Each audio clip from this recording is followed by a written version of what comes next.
Okay, wow, this is a big day right here on the podcast. Thanks for coming on, Chris. No, my pleasure, buddy. This idea of the podcast, I like, people say, do you read books? And I read titles, and I extract from that. And I was getting trained by you, and I was asking why you did the podcast, and you said it's about getting content on the internet or something like that. Yeah, getting the word out. Yeah, and that's the whole reason why I started this whole endeavor. So I give credit to you. I mean, I'm not sure where it goes or what we do with it, but this is exciting. And I think, I'm not sure what act you're in your life, but it's way past 3 or 4, isn't it? It's a different season for sure. Yeah, I'm in a different season right now. And that's kind of exciting for me because we're all constantly in transition. And from one aspect, sometimes we don't know it, and sometimes it's more obvious. But you're a lifetime Lansing guy, right? Love Lansing. You grew up here. Yeah, I mean, I know your whole family. I know all your 10 siblings, and I know them all. I can name every one of them. Right. So yeah, and then your parents, and we didn't live far from each other. And one of your closest friends growing up, Jimmy Werblow, lived right across the street. Across the street, right? Yeah, and I always tell the story that we played golf, and I kind of was a late bloomer in golf. I never really wasn't a bloomer, but I didn't play much golf until I got out of college, and then. I used to play with you used to work out. Yeah. I mean, you were just a good-looking guy who was... like sports and stuff, but I would play with Jimmy. You were a musclehead, sort of. I would... yeah, but I mean, nice guy, not a musclehead. Well, let me finish my story here. Yeah. So the story is I was playing Jimmy, and I would give him a stroke a hole, and then you and your brother Jerome came on, and I'd give you guys a stroke a hole, and then it was 2 strokes, every 9 holes, and then it was... You giving me strokes, and the next thing you know, I couldn't beat you guys anymore. So anyway, that was when you were really tiny. It was frustrating either way. It was never there was some, what I would say, it was a modified from USGA a little bit. It was just like I'd say so. Yeah, but we had fun. Jimmy was a good friend of you guys', and it was kind of like my little brother growing up.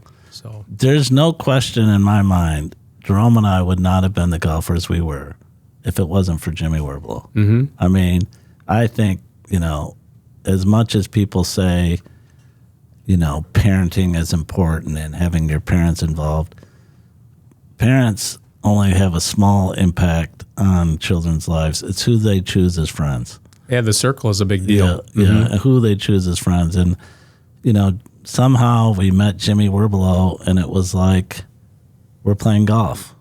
And he was so good about it. He knew because his mom knew, hey, you can play at 8:30 on this day. You can't play till 3:45 on this day. Right.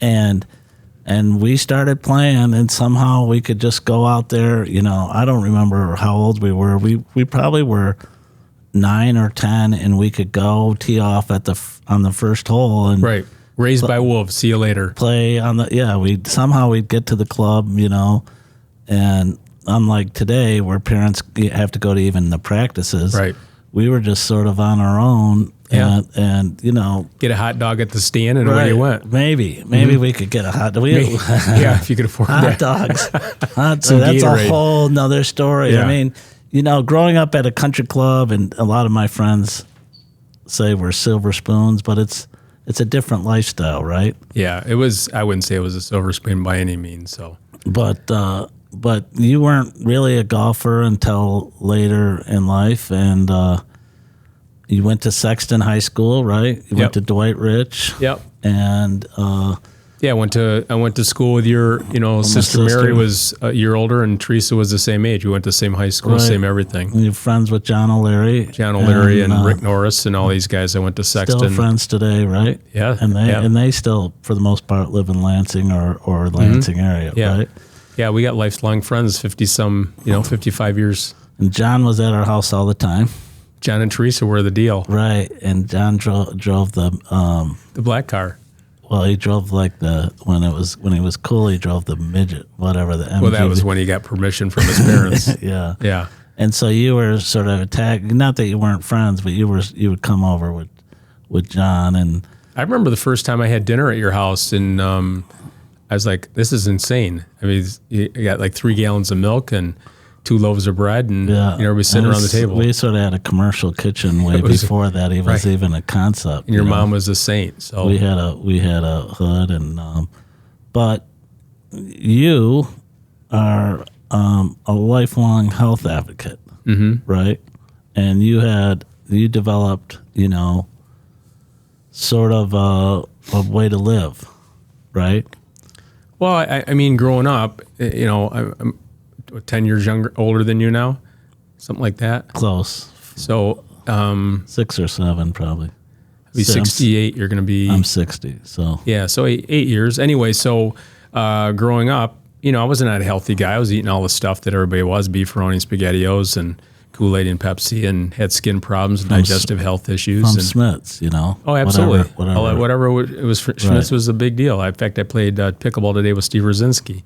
But I was not a healthy guy. And then about my second year in college, I was at economics. I was an economics business major, and I had an economics professor, and he was talking about processed food and profitability, and he started talking about cow's milk. And I was a poor college student drinking 2 gallons of milk a week, and quit drinking cow's milk in 1977. My skin got better almost overnight. And then I thought, wow, there's something to it. And then I became an economics major because of this professor. And he taught me a lot about nutrition. And then when I got out of school, I thought, okay, I gotta go down this path. And so, I don't know when that would have been in the 70s? 70s. 70s that you start drinking. And maybe in today's day and age, milk. But milk was a staple. I mean, we had an actual milkman deliver milk to for our sure. You had Charlie's Chips, and you had the whole deal. So it wasn't so much milk per se, but I was, when you homogenize and pasteurize milk, it's hard for the human body to break down. Yeah, but I mean, like everybody drank milk. Everybody drank it. It was. We would have 2 or 3 gallons. I mean, that's what you drank every single night. And I don't think it was so much just the milk; it was the consumption I was consuming that was the problem. Right. So, but when I did quit drinking milk, I quit drinking it in the late 70s. My skin got better. When you graduate from Sexton High School, you go to Western, right? Yep. And you get an economic degree. Economic and a business. I was a double major. And then you come back to Lansing, right? And begin working for Frito-Lay. I know I went to work at Fitness USA for a short period of time. In Fandor? The one over on West Saginaw. Oh, okay. And I was living with my mom, and I still remember I was making $4 an hour. Right. And I was working 3 days a week at 12 hours. And you were sales pitching people? Yeah, you're running people around. And they didn't like what I was doing because I was showing people how to work out, not selling. Not to take them into the room and selling them memberships, yeah. So then I worked in GM on the assembly line for every summer when I was going to college, and then I went back to the assembly line. Which was considered a great job, right? Crushing the money, correct. Especially if you could work the weekend shift because you got time and a half, right? So I was working on the assembly line, and then got laid off, and then I went to work for Butternut Bread. And I did that for a year, and then I went to Rick Norris was at Frito-Lay, and we're playing softball, and he says, hey, you're killing yourself. I was working like 80 hours a week, making like $19,000 a year, working at Butternut Bread. So, but the whole time you're working out pretty regular, right? Yeah, I competed in my first bodybuilding contest in 1985. Yeah, but yeah, I was always interested in fitness and health, and playing sports. And so in college, are you working out regularly at a gym? Working out in the apartment. In the apartment. And I'm bringing all my goofball friends, and we're out doing Kevin O'Connor. We're doing pull-ups on the pull-up bar across the street, and I'm bringing them all in. Got my own weights. Because back then, it probably, like having a gym wasn't a regular. Yeah, Western Michigan, there was really no gym per se. You could go out and play basketball and volleyball and swim, but there's no weight room per se. Right, and so I assume you had weights that you took with you. Yeah, I bought my first bench from Mark Farhat. So I took the Mark Farhat bench to Western Michigan with a bunch of weights, and my mom and dad bought me a weight set when I was 11 years old. There you go. 11 years old. Think about that. Yeah, I mean that's like 1 in a million. I don't even know what you'd. Yeah, I mean it's like showing up to a ski resort with a snowboard and nobody. Right. It's like putting golf clubs in your hand when you're 6 years old, and that's what I was put weights in my hands when I was 11. Yeah, and so that's easy to do in your when you're going to school and you're not necessarily, I mean, you've always worked, but once you graduate from college, you're still working out on a regular basis. Oh, for sure. That's part of my DNA. And what that means on a regular basis is pretty much every day. I'm doing something every day. And did you have a regimen back then? Oh yeah. I've always been on a 3-day strength split routine where I do shoulders and arms and chest and back and lower body. Kind of rotate around, stretching, spend a lot more time. So every 3 days you're back to... Yeah, but it is rotated depending on what you got going on. Right. But I've always kind of followed that plan. And I like it because it keeps me, my body feels good. I'm not overtraining, because, you learn a lot about overtraining. You can do a lot when you're young, but as you get older, you're like, okay, I need to train smarter. And so I learned along the way. But yeah, I was always interested in fitness and health. My grandma always said, if there's a ball involved or fitness involved, that kid's going to do that. And tell me, when you start working for GM, what year would that have been? Well, in the late 80s or late 70s in the summer, and then I went to work there full time in 1980. Yeah. And I did that for almost a year, and then I worked for Butternut Bread, and then I went to work for Frito-Lay. And Butternut Bread and Frito-Lay is not working in the factory, but delivering to the grocery stores? Yeah. So I'm a route salesperson driving a truck. So, people are saying, what are you doing? You got a, economics business degree and you're driving a bread truck. And then you're working at Frito-Lay. And just so it's clear, you're walking into the grocery store with the bread, putting it up, stacking on the shelf. Right. Or the Doritos and Fritos. Yeah. Right. I did that and about year 1 of Frito-Lay, maybe year 2, I had decided I need to get serious at what I'm doing in my life. And so, I mean, what does that mean? I mean, you need to get serious. Why? Because you can't drive the Frito truck? Or it's not what I want to do. I don't want to do that. I've heard you talk, you decided, hey, I want to go to law school, or, I didn't really know what I wanted to do, but I still remember I was thinking about sports medicine, and I went out to Michigan State, and I took time off work, and the director of sports medicine didn't show up for an interview. And then I made another appointment the week later, and he didn't show up again. But I had another appointment across the campus with Dr. Kwok Ho, and he was an exercise physiology professor. And I sat down with him for 2 hours, and he asked me all the right questions. And I thought, and this is in like 1983.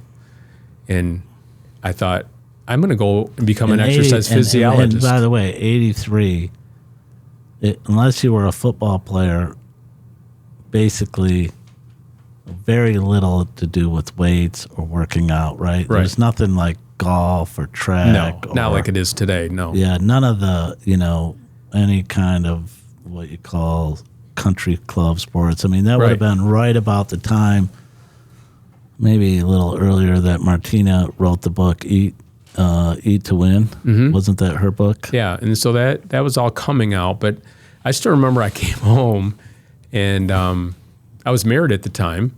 Right. And to Paula. Lansing. Yep. Paula went to Sexton. Yep. So I've been married, going to be 43 years. And she says to me, how'd your interview go? And I said, I think I'm going to enroll in grad school at Michigan State in the fall. She said, are you sure? I said, yeah. And then my parents said, what are you going to do? I said, I'm going to be an exercise physiology major.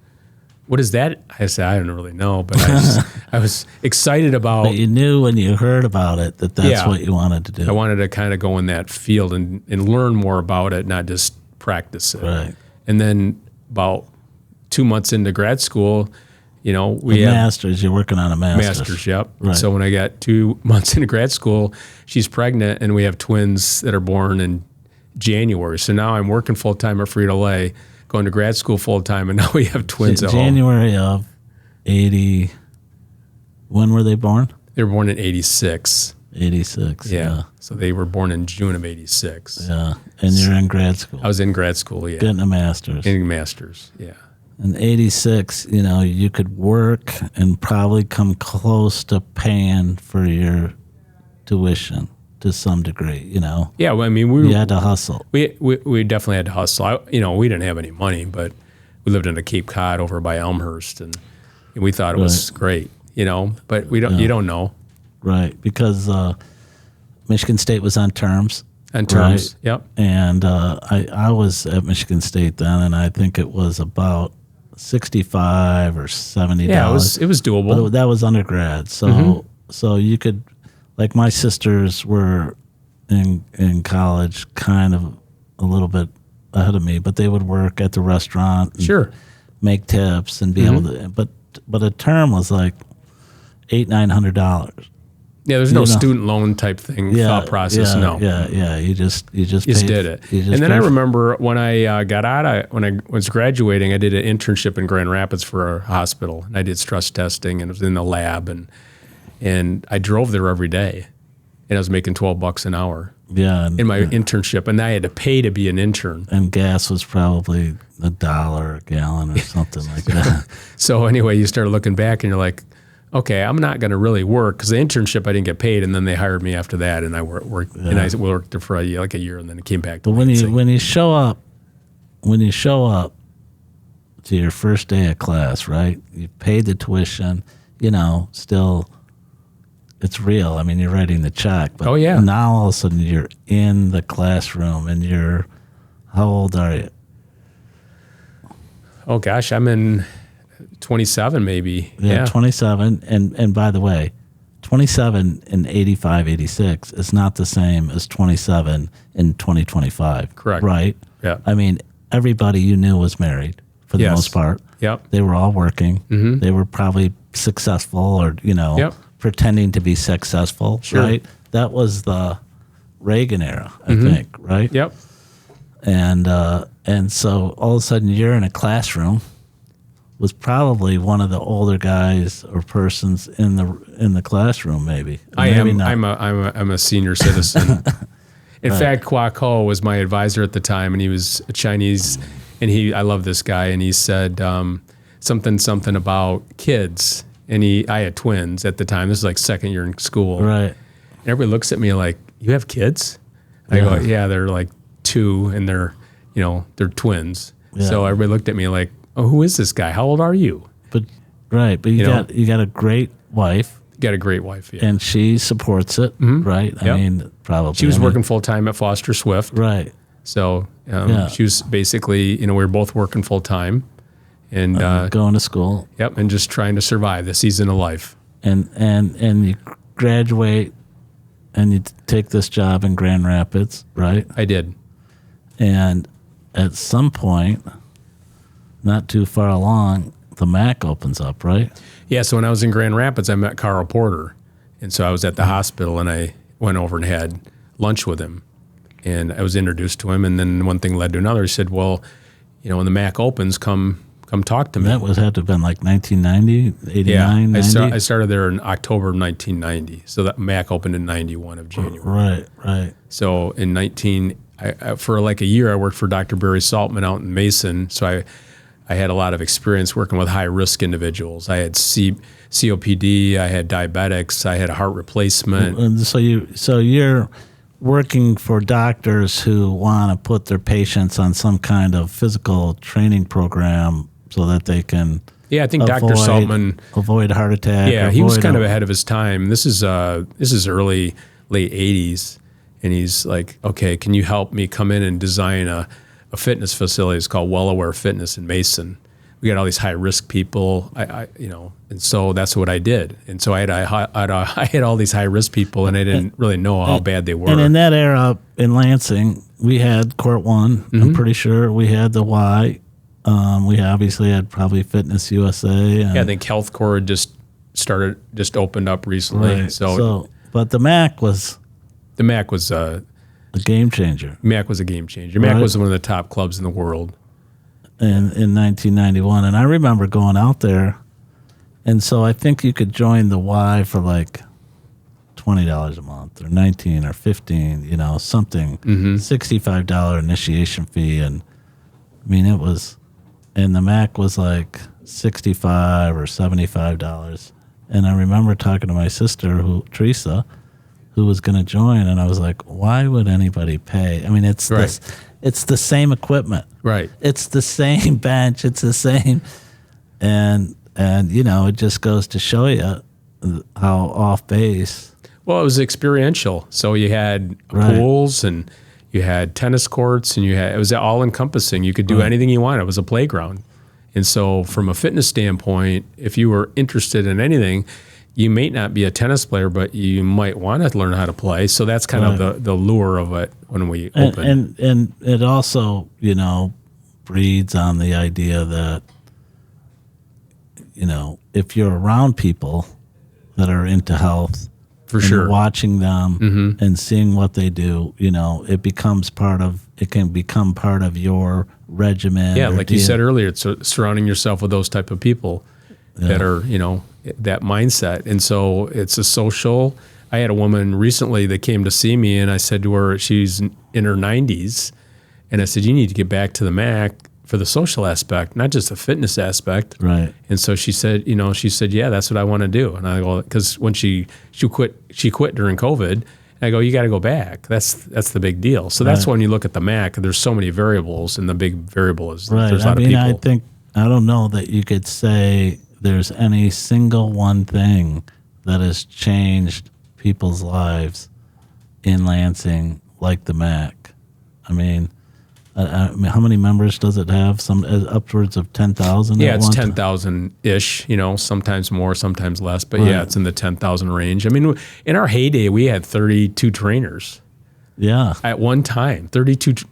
When we first started, full-time job, like a good full-time job. We had 12 full-time trainers at one time. That was the most we had, and we had one of the top revenue-producing personal training programs in the world, and it was in Michigan, in Lansing. And you were the, I guess, director of the whole place, or all the personal trainers? I was the director of health and fitness, which an umbrella would be under, personal training would be under that. Right. So, and we I remember Carl Porter, when he was talking to me, and he says, what do you know about personal training? I said, I know a lot. I didn't know nothing about personal training. So we made a lot of mistakes. Walt Reynolds was part of that beginning. We had a lot of good people, we had a lot of good people around us to learn, and then we just slowly grew. That's funny. I mean, my sister Mary, I remember this story. She went to interview at a law firm in Denver, and they had two computers weighing or something and something else. And she goes, can you operate these? And she said, oh yeah, I know all about it. Something like that. I know nothing. Right. But, we learned. I mean, we were around a lot of good people. It's like, when you first started your practice, you had a lot of good mentors. I mean, I was listening to your podcast with Jill Marlin. You put a lot of good people around you. You learn from them, grow from them, and make a lot of mistakes. But, that's how you get better. So, your physical training is your foundation, personal training that you've done and it's been consistent. And you get out of college and you're working these jobs, and you decide, you're going to do Act 2, right? Which is go to school and dedicate to physical training. Right. And you're working for doctors, and sort of, maybe Act 2.5 is going to work at the MAC, right? Correct. And you do that for 20 years? 17 years. And that had to have been a tough thing to decide to leave the MAC, right?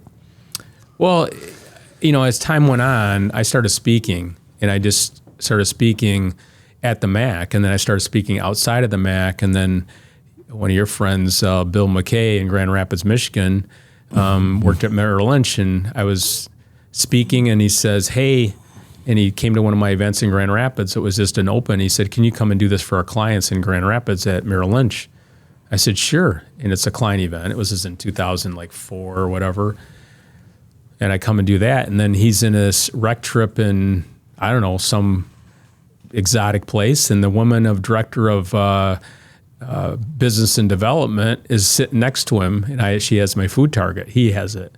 And she said, what's that? And he said, this is this guy, blah, blah, blah. So she says, he calls me up and he said, hey, there's this woman. I think she's interested in your stuff. You need to give her a call. She lives in New York. So I call her up. She's from New York, not really interested, not very friendly. But she said, I'm doing this event in New York. Can you come? And let's see what you got. So I would go to New York and do this thing. And, it's all nice, but I don't think she's interested. And she said, hey, we're developing this faculty for this advisor training. We'd like to be on the faculty.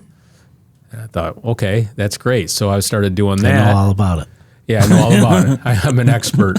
So I'm with these other guys. I talk about Phil Nuremberger and Matthew Cross, and the three of us had this program, and one thing led to another, and it started getting a lot of traction. And then they said, we want to do this more and more.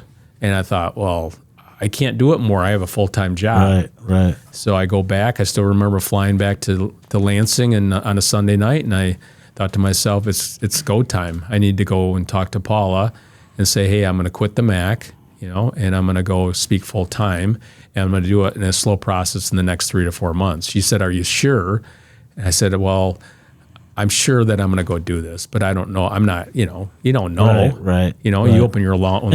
And the Mac is kind of definitely a secure job at the time. Oh, sure. Yeah. I was making good money financially from a fitness standpoint, but I kind of wanted to do my own thing. Right. And so I started On Target Living in 2005, and I went full-time speaking in 2007. But when did you start, when did you do the On Target Living actual food chart? How long? 94. Yeah. So I had written a few books before that, and I was out speaking, but I didn't really know what I was doing per se from a business standpoint.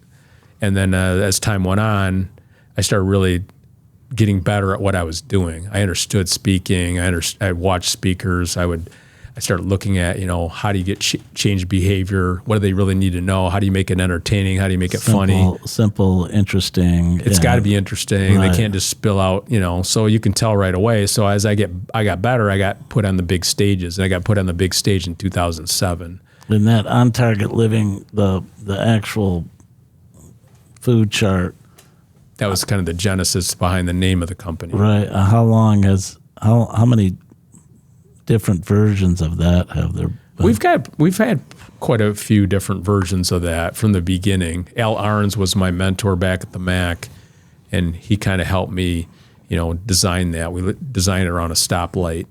And then, slowly, and then my first book, Meal Patterning, was a little spiral bound, at the time I'm proud of it, but it's really not very good. And then I had a publisher, did a couple published books. And then my recent book, Rusty Move, is, again, we went back to self-publishing. So you kind of learn along the way, learn about how to write. How many books have you written? 7. 7 books. 7 books, yeah. When did you think, when you were working at GM, that you were going to become an author? When I was at Sexton, are you kidding me? It was, again, people ask me all the time, was this what you No, I just kind of morphed, and I kind of saw. People, the idea of writing a book, you think, well, I just start writing and I'll write a little bit every day, and, in a year I'll have, if I write 1 page a day, it's, sure.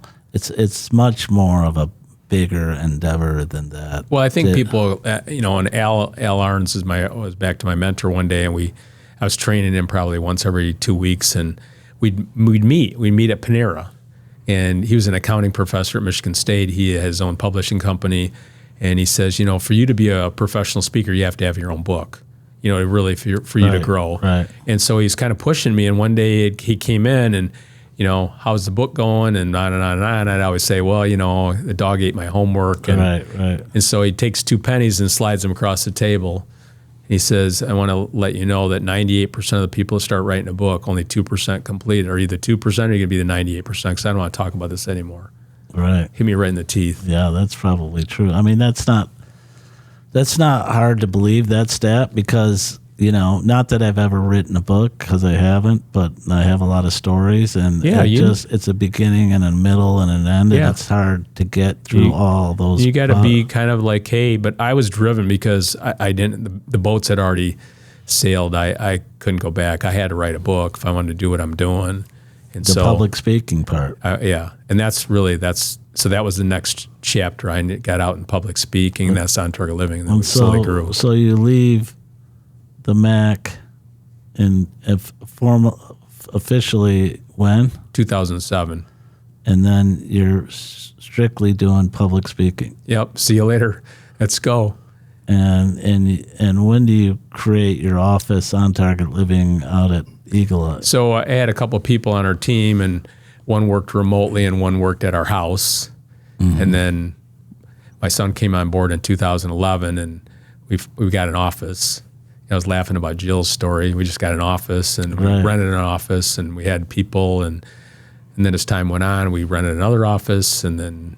But the difference is your transition from the Mac, you're already doing the public speaking. Yes. And I assume you're getting paid and writing checks every time you do it.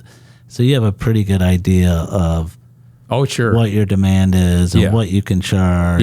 Yeah, real quickly. I mean, I kind of went from 2007 not sure what's going to happen, and then all of a sudden by 2010, this is what you can expect. Right. And then we got some people doing sales, and I'm running around the world speaking and doing 80 to 100 events a year.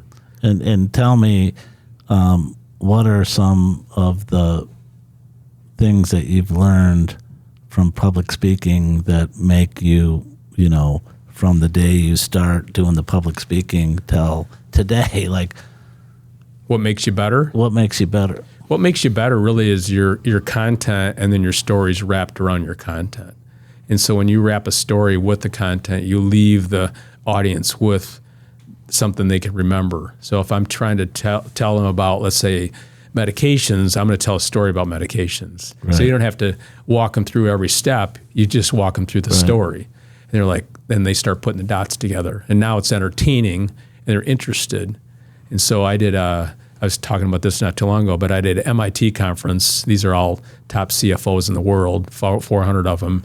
It's a major deal. So the speakers before me that are pretty boring, I'm thinking this is going to be awesome because I'm just going to light them up. Right. Here comes the music, here comes the rock concert. And then I said them right away. I said, we're going to talk about being intentional about your rest today. And they're like, you could have heard a pin drop because they're not interested in rest. Right. Nobody is today, right? No. So you hit them right in the forehead. And then we had a lot of business that grew right from that. But I think that's the big difference over time is you can read the audience, you can level. They like entertainment. They like music. They like, You smile. You get energetic. Yeah. Right. I try to be as humble as possible. I tell all mistakes I made. You try to be a real person up in front of them, because they think you're bulletproof. You're not bulletproof. I have the same desires and same challenges that you have. And I share that with them. I tell them, Right. And so now I'm walking the journey with them. Because it's easy when you public speak or you personally train somebody or you run a facility like the Mac, it's easy to constantly lie to yourself about how good you are or what a great job you did. Oh, yeah. Or, it's not my fault that this customer didn't get in shape, or I did a great job. They didn't listen to me when I gave this, that speech was amazing. Like, and the same is true with practicing law. Like, it's the same thing you're doing. So how do you objectively evaluate yourself constantly to say, because life is all about getting better. I mean, if I haven't learned that from anybody, it's from you. Yeah. So, I mean, you have the same desire about your golf game and your practice and your business and everything else. I do too. I love to grow. I love to learn. I like to be curious. And I always ask myself is like, okay, what else can I do? What can I do differently? What story can I tell? How do I make this fresh for me? Because if it's fresh for me, it's going to be fresh for them. I don't want to phone it in. And so when I go there, I'm prepared. I know what they're doing. I just did a group out of Miami Beach called First Horizon Bank, and they've hired me before. And the CEO said the same thing. He goes, "You never phone it in." And I go, "Why would I phone it in? I'm here to help you as much as I can." He goes, "Man, you had a bunch of new stories and this." And I go, "Of course, So you're always trying to get better. And then sometimes you're just not very good. Like some days I'll get out there and I'm like, I just wasn't good today. Yeah, so those are the tough days, right? And then some days, I always say you can't light wet wood. Yeah. Sometimes I'm good, but they're bad. So, I always tell my kids that the people, when you get out of, like most professional speakers quit speaking because they lose their confidence. So don't lose your confidence. Don't ever take unsolicited advice. If I said, "Hey, Andrew, I want you to be in the audience and I want you to tell me the 5 things you love the most about this." I don't want to know the 5 things you didn't like. Right. I want to know what you like. So that's what I always looked at is like, how can I get better? But you can't not hear the unsolicited advice. It's an easy thing to say. Oh, you'll hear it. Yeah, you constantly I'm hear hitting it. balls the other day. Yeah. And John Murphy comes up and says, "Oh, it looks like you moved the ball back in your stance." And John Murphy's a good golfer. It was like I said to him, I don't even worry about where the ball is in my stance. But I thought about it. The rest of well, the next thing you know, the shadow's over you. Right. So it's the same thing. I don't listen to John Murphy to give me golf lessons, but the point is, you're going to get feedback all the time. Everybody gives advice. Even the person who's never publicly spoke is going to now tell you what you need. Well, it's interesting. We get evaluations. When you do a big conference, many times they share the evaluations with you. What are you looking at? You always look at the one that you got the negative one. Yeah. You might have 250 beautiful ones and you get this negative one. And sometimes I don't take it that way. I look at it like I didn't connect with that person. What could I do differently? So I don't look at it that way, but at the same time, you don't want to, it's like you're a really good golfer. You don't want to have anybody, burn your confidence. Right. Because confidence is everything. And so the art of improvement, you haven't wrote a book on that yet, but it isn't really a science on getting better at anything, whether it's your diet or your weight or your physical health. Have you studied that at all to say these are some of the things you need to do to get better? Well, it's funny you're saying that because I'm thinking about having a summary book and saying what's necessary to be at your better health. What do you need to do? And I think that's one of the things I'm really interested in. Because my last book is it's a resource guide. It's 365 pages. The Rest, Eat, Move. Yeah, I listened to that. So you listen to it, but it is 13 and a half hours of my voice. I don't know how you get through that. Anyway. A lot of stories. There's a lot of stories and anecdotes, right? Sure. Right. But at the same time, what are the practices that make you good at what you do? And that's what I want to talk about. Yeah. So, but my question is always like, okay, what do I need to do to get better? Like how do I get better? Like, I don't care where you're at, right? Sure. And I think you have the same attitude. Mm-hmm. Like somebody comes in and they're 50 pounds overweight.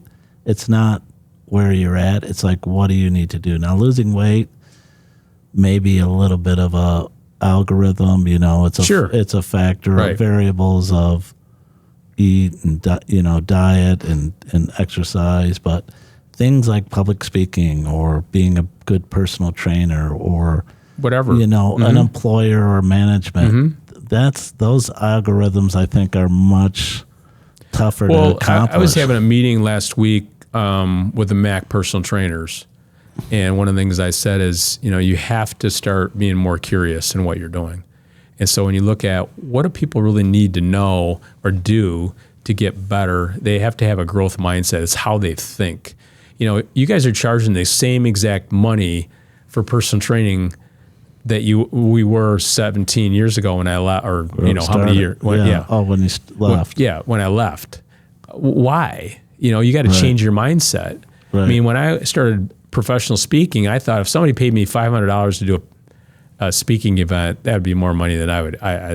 Nobody's going to pay me $500. And then I thought, what if somebody paid me $5,000? Right. And then I thought, well, what if somebody paid me $10,000? Somebody paid me $15,000. What if somebody paid me $20,000? Somebody's going to pay me $20,000 to go speak for 1 hour? There's no way. So the first thing is you have to change your mindset at what's possible. If you don't believe in yourself, who will? I tell that to lawyers all the time. What do you charge per hour? They're like $250. I said, well, how'd you decide on that? He goes, well, that's what I've only got 3 years experience. Right. Blah, blah, blah. I said, well, you can't make money at $250 an hour. I said, do you want to have an office? Do you want to drive a car? Do you want to pay your mortgage payment? Yeah. So it's back to, how do you get better in golf? Like I remember talking to you one day and I was telling you I was playing Rex Foster and I was 4 under par after 10 holes at Eagle Eye. And I just completely I'm in a zone that I don't even feel comfortable with. Right. And you're like, well, that's bad thinking. It was bad thinking because I ended up shooting 74, which was really good for me. Yeah, it's still good, But I was 4 under par after, 10 holes. But it's the same thing, like $250 for, as a lawyer. Well, it's just, you got to change the mindset. If you don't believe it. Right. If you don't believe it. Now, the thing about golf, you can have days and you can have stretches where. There's stretches where everything is going your way. And, right. And you got to always understand that you're probably going to come back to the mean. Right. Like, you know what I mean? Like, you hit shots and everything is. And what happens, I think, sometimes to people is they expect that sort of out-of-body experience. Like, somehow the golf gods are going to make every shot go perfect. Right. And you got to, the good players, when they start coming back to the mean, continue to hit like average shots, center of the green, 2-putt. Nothing fancy. You know what I mean? Right. And those of us that have those out of body experience that aren't used to it, right, don't know how to get back to the just kind of, So back to your question, I think for me, and when I'm coaching people, we have to develop certain habits, and you got to repeat them. And they don't have to get fancy and crazy, but you're not repeating those same habits. Consistency is like the most powerful thing, right? I mean, you said to me like last year, you're going to put a club in your hand almost every day. Every morning you're going and practicing, right? Absolutely. And you said right away, it made a huge difference. Absolutely. Right? Because it doesn't take you long to get back into your round now because you had a club in your hand. Yeah. It's every single day. Consistency. So that's the same thing I look at. Like if it's working out, we don't have to get crazy with it, but we need to move your body every day. And we need to move your body every day for at least 10 minutes. Okay, I can do that. And we need 10 minutes isn't very long. No, but if we can get you to do that consistently, right? If we can get you to drink water, if you can drink 50 ounces of water, I mean, these are the really baby habits, but if people can do that, and if they're doing it regularly, they're going to start seeing success and the process starts to unfold. And that's what most people don't miss. They think, what's the sexy, what's the shiny penny? What do I need to do now? I'm doing NAD. I'm doing, peptides. Something that's going to change their life. All of a sudden, I've been doing it all wrong. Now I'm going to do this. It's going to change my life. Testosterone replacement therapies everywhere. Creatine, social creatine, collagen, colostrum. It doesn't matter. But they're not doing the basics. And so when I work with people, and I know I have some runway behind me, been doing this 40 plus years. It's nothing. It's just the habits, right? For you to be a good golfer, it's you can see him walking. You can see, walking in. Exactly. I see all these supplements they're taking. I'm like, okay, let's just start from the beginning. You're not doing the basics, right? So if we can get people to do the basic habits, whether it's in their business or in their health or whatever they're doing. That's kind of what I've seen. Do you think that it overflows into everything else? Like, if you have good habits, working out, if will it overflow into your business? Well, I mean, they talk about making your bed in the morning. Right. It's again, you're starting the day out. I call it the first 15%. Matthew Cross taught me this a long time ago. Get your first 15% of the day right. If you do that, you're probably going to do pretty good during the day. And so that, to me, those are the baby habits you start with, and you start building that up. Because life's hard, and especially when you talk about lifestyles. I mean, our health is just never been worse. So you're doing this public speaking, it's kind of sexy in the sense that you fly all kinds of places. Oh, it's fun. And New York and this and that. I'm all over the world. And talking to powerful people, and they're interested in you because you're filling a hole in their life. A lot of these people have never, their idea of a workout is parking their car 3 blocks away from the restaurant, right? And they're spending thousands of dollars at a dinner and drinking high-end brandy or whatever, and that's the good life, right? And they're medicated now, and they don't feel good, and they don't sleep, and so now you're starting to connect those dots, and now they're starting to say, okay, how do I get better? And then all of a sudden you decide, I'm going to retire or something like this, right? Well, not retired. As Tom Matt says, I'm refiring. I'm in a different season. Yeah. So I'm doing exactly the same thing I've always done. I just do less of it. So tell me why that was, So I'm dating the girl that never wanted to go out with me. And so what does that mean? I'm not soliciting business anymore. It's all coming in. So if somebody wants to speak, they're reaching out to me and say, hey, can you speak at this conference? Right. Why change though? Why change? Because you're relatively good health. Oh yeah. Yeah. You're not, your wife is in good health. Yeah. Right. Mm-hmm. You have, you're financially stable, good. right? Yep. Good. You don't have any addictions or anything. You're not getting indicted. Nope. Right? I hope not. I come see you if I am. Right. So why decide I need to cut back? Because I want to spend more time with, for example, we have a place at Douglas Lake. You're familiar with that. Right. So I want to spend more time up there. I want to spend more time with my grandkids privately, one-on-one, just more time. And goal, if I said, Andrew, you want to play golf tomorrow? My schedule, I'm booked. Right. Well, I can't, but I don't want that anymore. I want to be able to have that flexibility. So I have a lot more space. I talk in my book, I talk a lot about rest and rejuvenation and talk about pace and space. We did a podcast recently on that. So I want to have more, my pace in my life is a lot less, and I have more space in my life. For many years, I was always scheduled. I got to go speak here, coming back here, I'm doing training here, I'm writing the book here, I'm scheduled. Tell me about it. Tell me about right? it. This is today. This is my life so today. Slowly, it hasn't been abruptly, it's just been a slow process. I'm like, yeah, I want to have a little more time. And what is that? So you've been doing that for how long now? 6 months, 7 months, 8 months? Yeah. I mean, it's not something you started overnight. No. But you phased into it. I kind of phased into it. I could see it coming. Right. And then my son Matt took over the business a year or so ago. And part of that was I didn't want to have to do the day-to-day operations. We have a lot smaller team. We didn't have the overhead. And so from a business standpoint, we're very profitable that way. But I didn't have to be around all the time. Right. Before I felt like I was out on the road making money to feed the beast. Right. I think you feel like that a little bit sometimes. So I don't want to feed the beast anymore. I want to go speak where I want to speak, not doing it as much, write when I want to write, do podcasts, still train a little bit here and there, just that kind of stuff without having to. When I was young, I wanted to make all the decisions, and the older I get, the less decisions I have to make. And that's a great point, because I don't feel like I don't have that need at all. Like my son, he runs the business. Right. I don't need to be involved in it. You want some advice, any questions, right. But I don't need to do that. And just so I mean, it's Matt Johnson, right? And Matt's probably about as good a guy as you could run into. Always seems to be happy, healthy. I mean, you couldn't have raised him. Somebody that's almost your duplicate, right? Both of my kids are much better golfer. Oh, much better golfer, but better looking, better golfer. Yeah. So both my kids, my daughter Kristen and my son Matt, my wife did a great job with both of them. My daughter lives in Chicago and she's a professional chef, and she's got 3 kids, and Matt has 3 kids, and they're in a different season of their life. Yeah. They're going 900 miles an hour. So you've lived through that. Yeah. Yeah, but they're always your kids. You never stop parenting, so right. But they're not on the.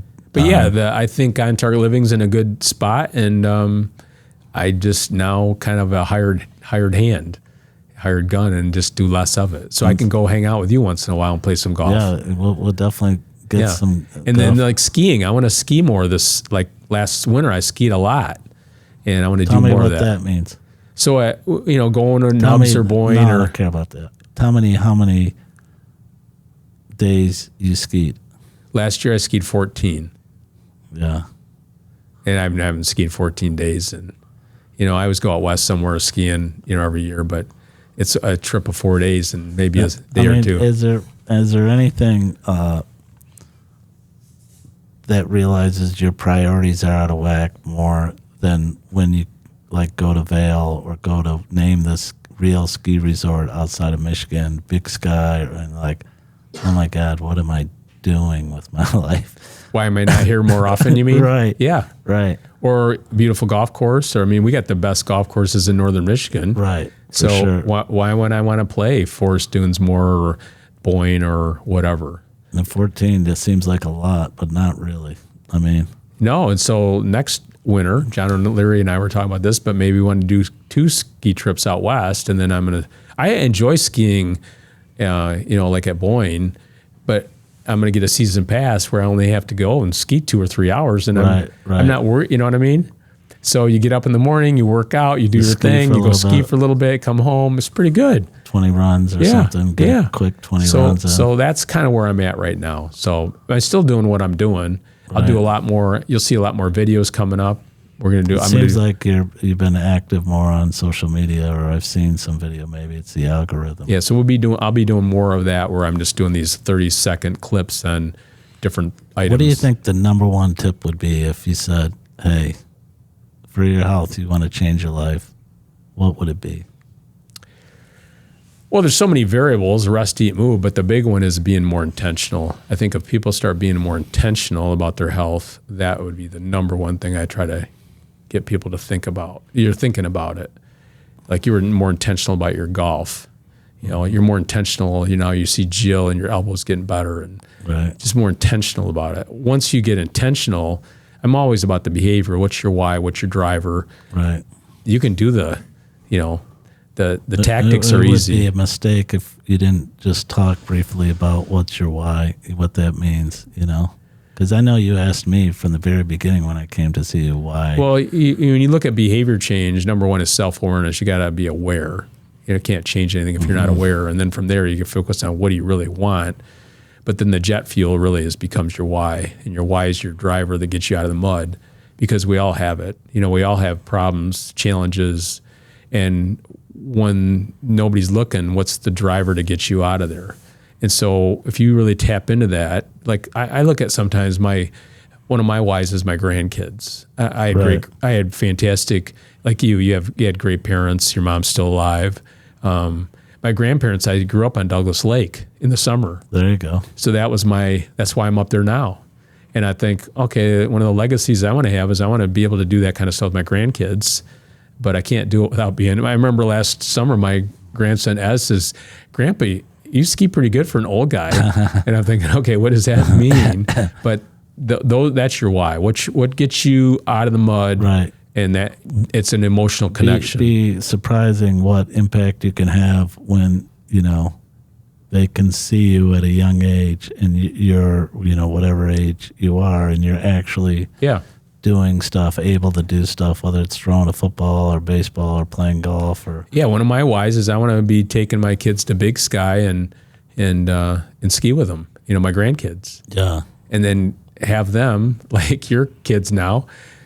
I want to be the weak link. I want to be able to. I want to chase them down the moguls. Right, exactly. So that's going to happen, but that's today. Not today, but that's the driver. That's one of the drivers for me is. But when people tap into their why, I've seen in my professional long time, the major transformations. I always want to know what their why is. And just to circle back, I find that when you publicly speak, or you try and tutor somebody, but when you speak publicly about it, often there's an internal, like you not only teach, but you also learn about yourself and you're talking through something, and often you can find your why or find more about yourself. Do you do that at all, or does that ever come to you? Well, one of the things I try to do every 12 weeks is I do some type of fitness plan. You were asking me earlier, what do you do to keep I put that on paper. I really think about it. And then once a year, I try to do a plan. And one of the things is, I want to spend time with the grandkids solo, and I want to spend time with my kids solo. And so it's intentional, and I want to have my fitness over here or whatever. But I do that. I do write down at the end of the year. I look at my past goals. It's always almost the number one thing is always the same. Work less, make more. Work less, make more. You asked me, why am I doing the season of life? So I just want to keep doing stuff. But like on a typical day, I couldn't come over here.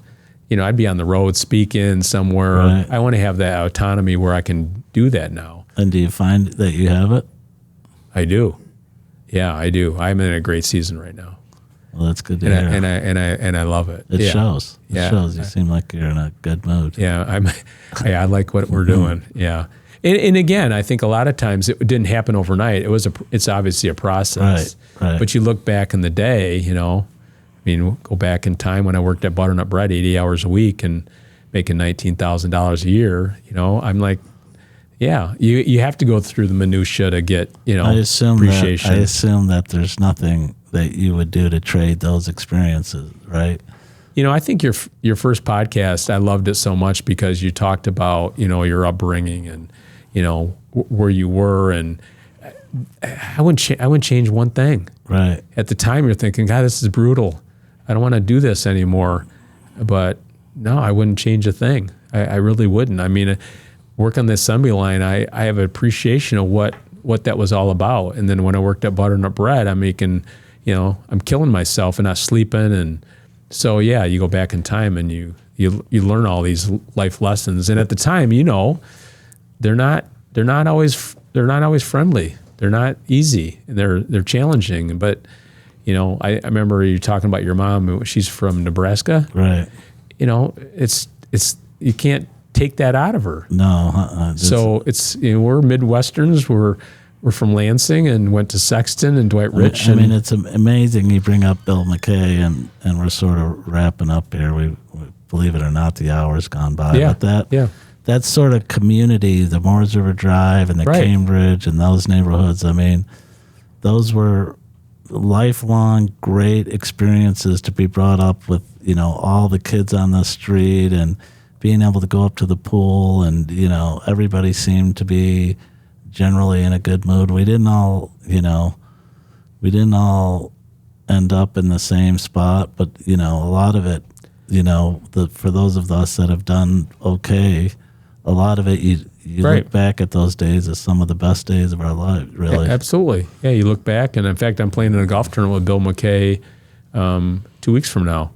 And, I still stay in touch with him regularly, and like in our neighborhood. One of the great guys of Moores River Drive, really. The whole Kevin O'Connor and John O'Leary and, the Devines and the Sheskas and Greg Devine and the Mallorys, and it goes on and on and on. So I mean, a lot of history Mark here. Mallory might be one of the great guys ever, and it's good to see him on a regular basis. When he's in a second season of his life now he's not my dentist anymore. Same mindset, though, I think. Right. A great comedian. That's right. He's a great gutarist, too. Yeah, I didn't know that. Yeah, he's really good. He keeps saying we ought to get our dogs together, and it's like, my dogs aren't really social. But anyway, it's great to have you on the show. Thanks for coming. having me. Good to see you. Absolutely.